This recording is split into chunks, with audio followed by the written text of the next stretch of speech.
Hi everyone! It's me again, doing another video. Um, not really gonna time this one.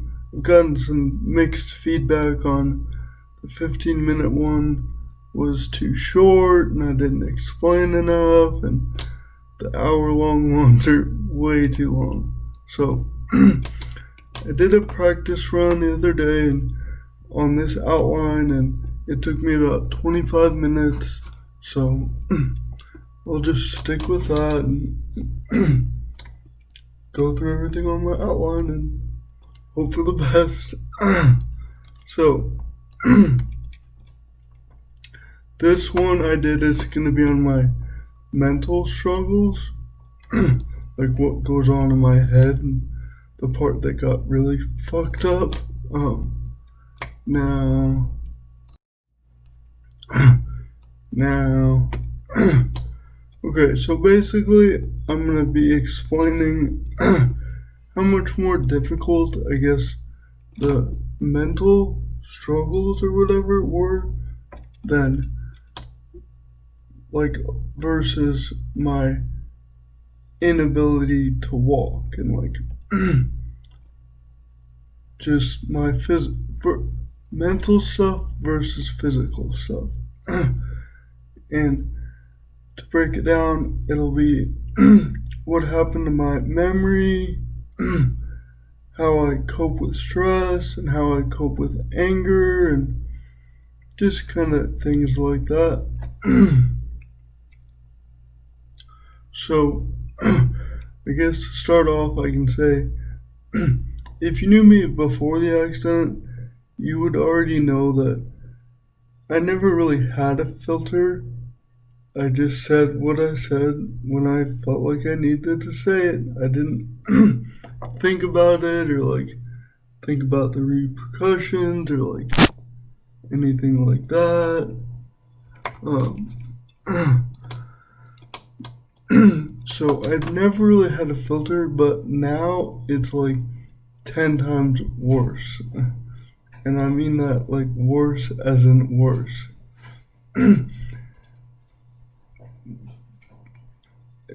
Just because of everything else I'll talk about and I'll get into. But just remember that, like, if we're just now meeting or like just now hanging out, just now whatever, just try and remember that. I don't intentionally plan on like blurting out random shit or like random stuff or stuff that needs to be kept quiet. Sometimes I just kind of blurt it out. I'm working on it. It's gotten better. Still a long ways to go though. Oh, okay. Basically, my whole brain got slammed around inside my skull. I mean, that's what shaken baby syndrome is. Like when you shake a baby and it rattles the brain around in their skull. That's literally what happened to me. So my brain is not nearly the same as it was. One of the big things is it takes me a lot longer to comprehend simple things like going back to work. I work for my dad's company now, which is I'm doing basically the same thing. The CAD computer stuff on the computer and building 3D stuff. And the funny thing is with my whole memory, I guess I forgot about that. So basically, when you have a traumatic brain injury, all your connections for your memory are like really altered and you basically lose all your memory. For example,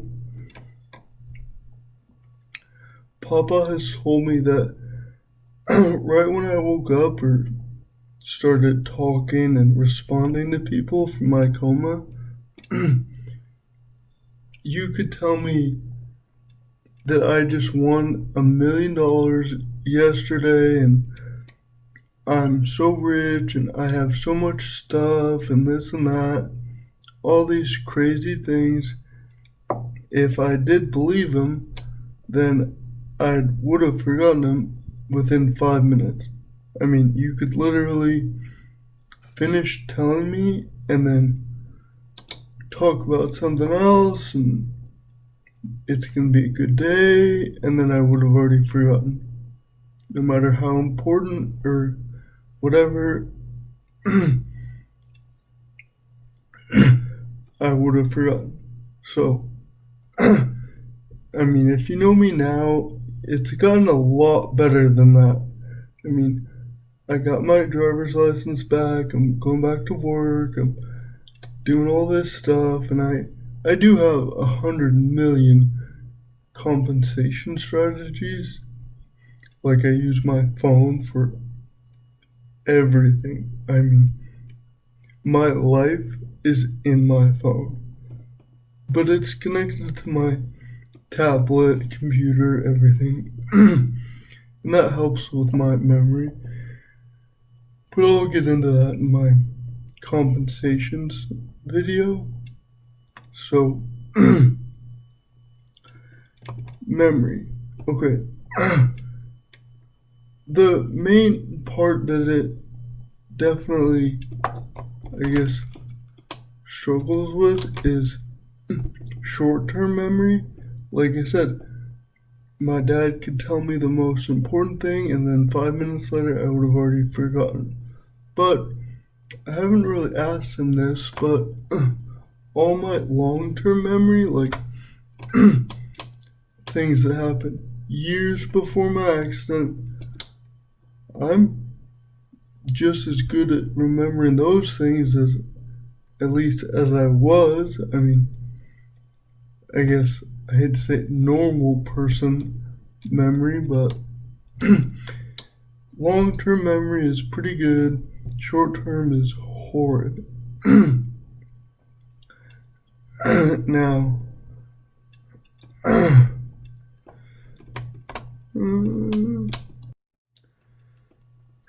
okay, sorry, where was I? Talking about memory.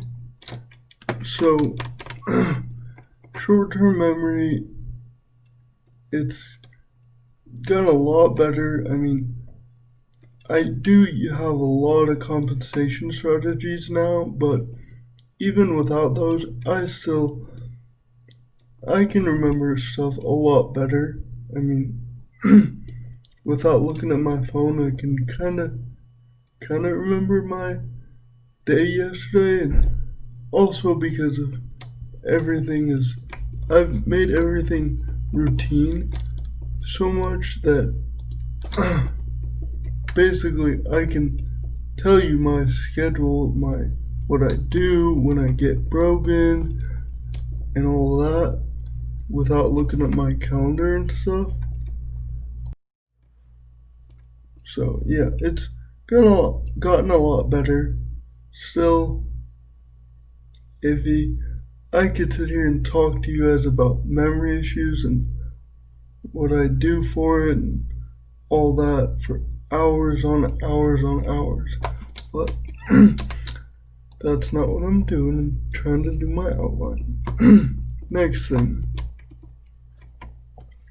It takes me way longer to comprehend simple things. I mean, just as this isn't me, but I know plenty of brain injured people that this is kind of like an ordeal for them.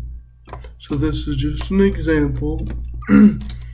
But as far as comprehending simple things, that would be like if someone asked me to go to the store and get them a bag of Chips Ahoy cookies or something and a glass of milk or a jug of milk. that easy enough, right? Just run to the store. Well, someone with a brain injury, they have to figure out a million things to be able to do that. First, they have to figure out, are they doing anything? Are they busy? Do they need to do anything or whatnot? How are they going to get there? Do they need to take the bus, get a ride? Do they have their driver's license?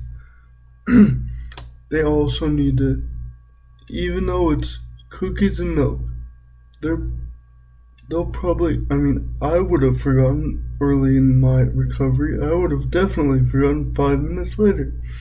So definitely get a notepad or something and write down the list of what you need to get. Then when you get there, where to go.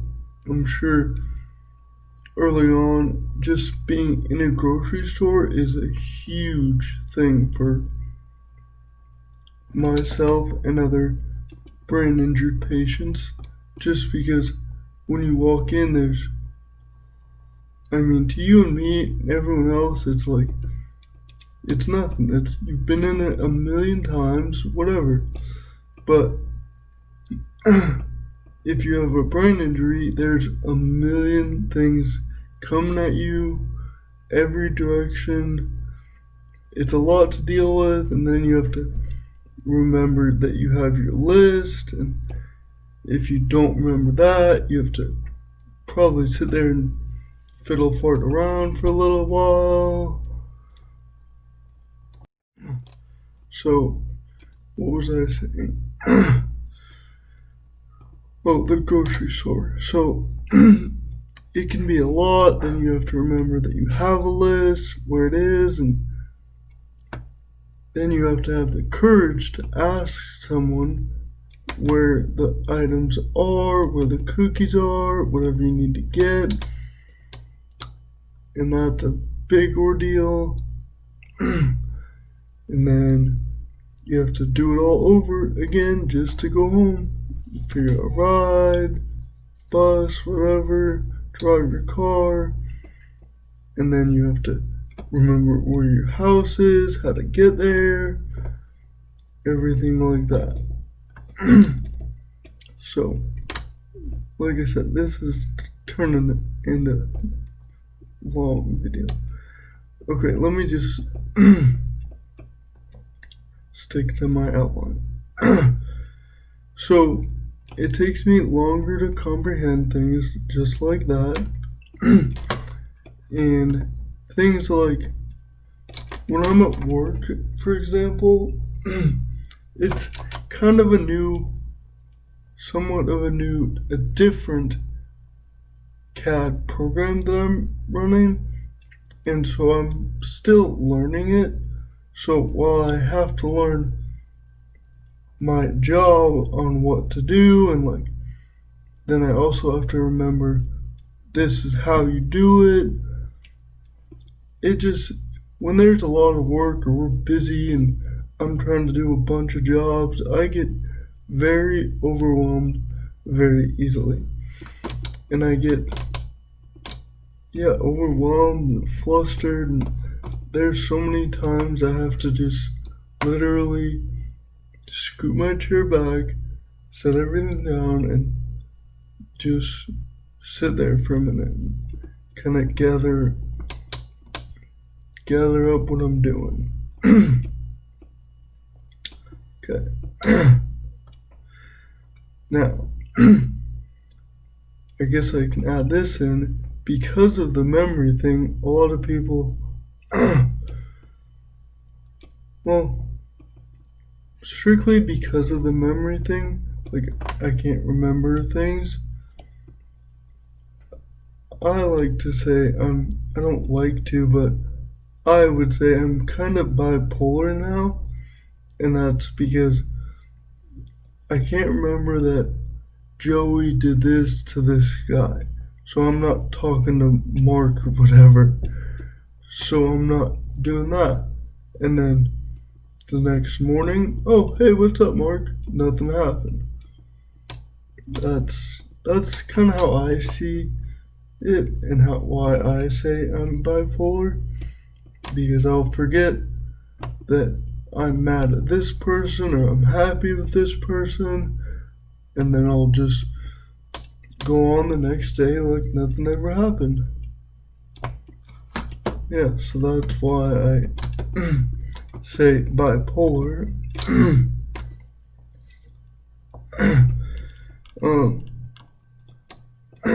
That everything goes into everything.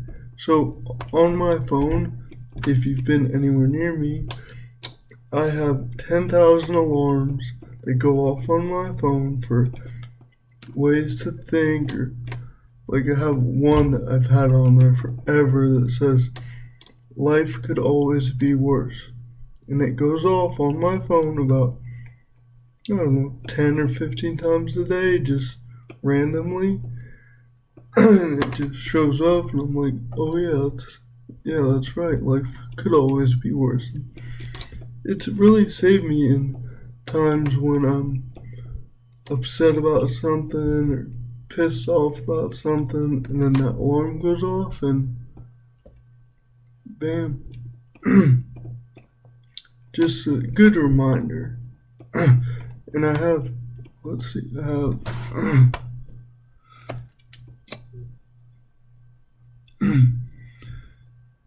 just a few examples of what I have on my phone. Like right now I'm trying to learn better ways to breathe. I guess, yeah, it sounds stupid, but better ways to breathe, and I have one that goes off a lot of times during the day that says only breathe through the nose, because I'm trying to stop being a mouth breather. Text Aunt Cindy, good morning. Just reminders, I have my 12 push-up and leg lift alarm that everyone knows. That goes off all day. Brogan make bed on the weekends in the morning. Control my temper for Brogan. And then there's also things like for just to remind me to ask Brogan, like, or do with him, or he kind of had a problem with being potty trained, and so for a while I had an alarm that said ask Brogan what he's not going to do. So I'd say, hey Brogan, what are you not gonna do? And he'd say, not pee in my pants. So yeah, that's the million repetitive alarms on my phone. I'll get into that in the compensations video. Now, I'm not really sure why I put this one in here, mental struggles, but just the fact that I'm not really sure if I was like this before. I haven't asked my dad or friends or anyone. Maybe if you knew me before, you could tell me. But I love when people tell me I can't do something. Because in my head, that just means... In my head, when someone says, you can't walk up that, then I say, obviously I can, because you just told me I couldn't. And so now, I'm gonna do whatever I have to do and put in the work to climb that or do that thing. No matter what it is, yeah. And like,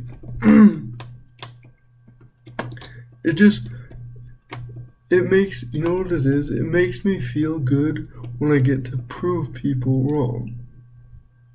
In a nice way. Kind of sounds mean, now that I say it out loud, but you know what I mean. I hope. Last thing is, for my mental struggle things, doing exactly this, making these outlines, speeches, whatever, like when I do them, it really gets my anxiety going. Like, not so much when I write out the outline and everything, but when I start trying to practice them and say them out loud to myself and stuff, it really gets my anxiety going, and I start like freaking out about, oh, I shouldn't say this, I shouldn't say that. I think that's like kind of normal, but I just wanted to say that. Now,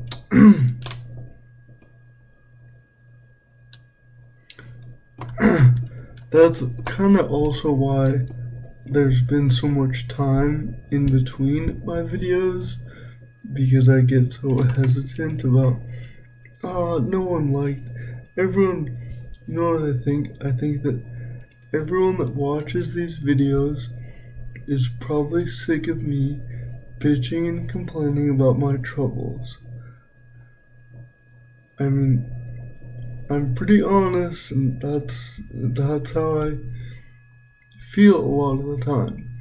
There's been a few people that have definitely told me otherwise, and it helps, and it's good to hear, and